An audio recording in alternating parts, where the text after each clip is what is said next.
미 연준이 코로나19 사태 이후 경기 회복을 위해 최대 고용, 장기간에 걸친 2% 물가 달성이라는 통화 정책으로 선회했습니다.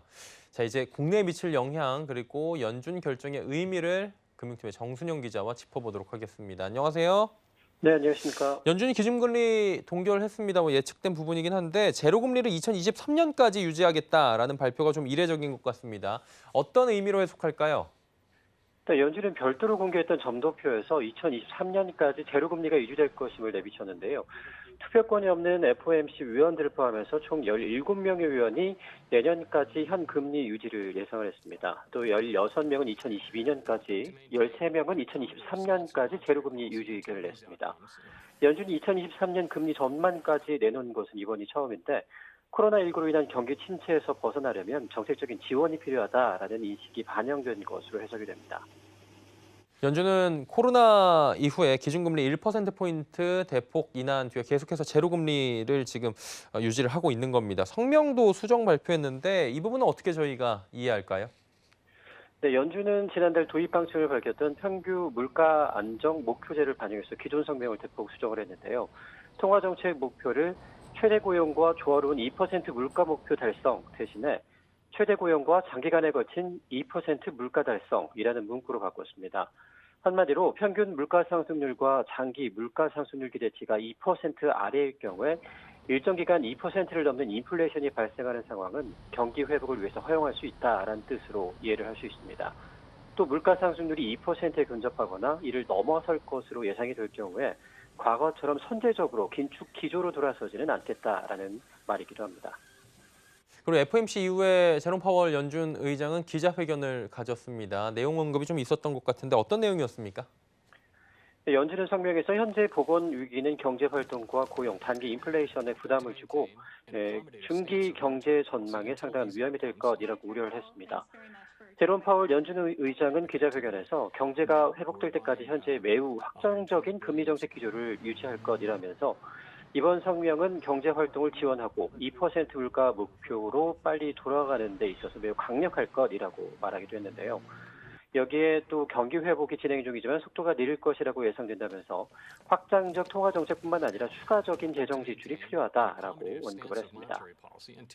전문가들은 이번 발표에 대한 해석이 어떨지 궁금한데 경기 회복에 좀 효과가 있을 것으로 봅니까? 이 국내 증권가에선 통화 완화 선호 기조 유지를 확인했지만 기대를 뛰어넘는 발표는 없었다라는 반응입니다.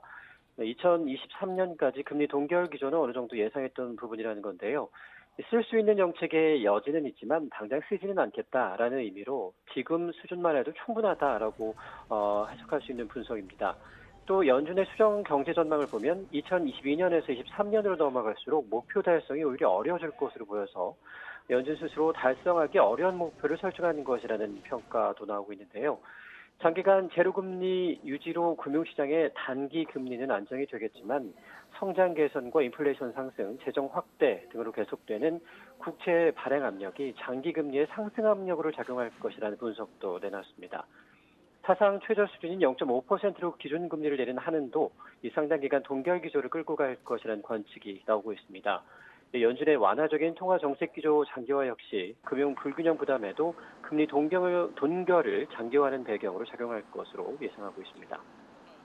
근데 연준의 발표가 좀 모호하다 표현 자체가 이런 분석들도 좀 있는 것 같아요. 일각에서는 언제든 바뀔 수 있다라는 것 같은데 어떻습니까 이 부분은?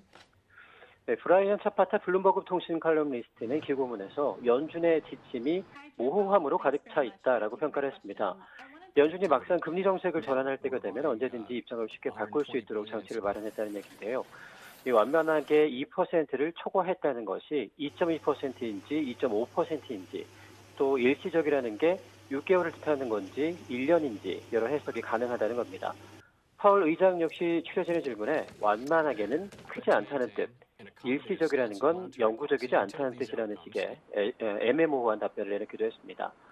실제로 이날 미국 국채시장은 미온적인 반응을 보였는데요. 단기물 국채 금리는 보합권을 기록한 한편 30년물 금리는 소폭 올랐는데 장기물 중심으로 국채 매입 정책 전환 얘기가 나오지 않은 영향이 큰 것으로 풀이가 되고 있습니다. 연준이 정책을 경기 부양에 지금 계속해서 맞추고 있는 데는 회복 조짐이 나타나고 있음에도 고용시장 등 아직 갈 길이 좀 멀다라는 판단이 작용한 듯 싶습니다.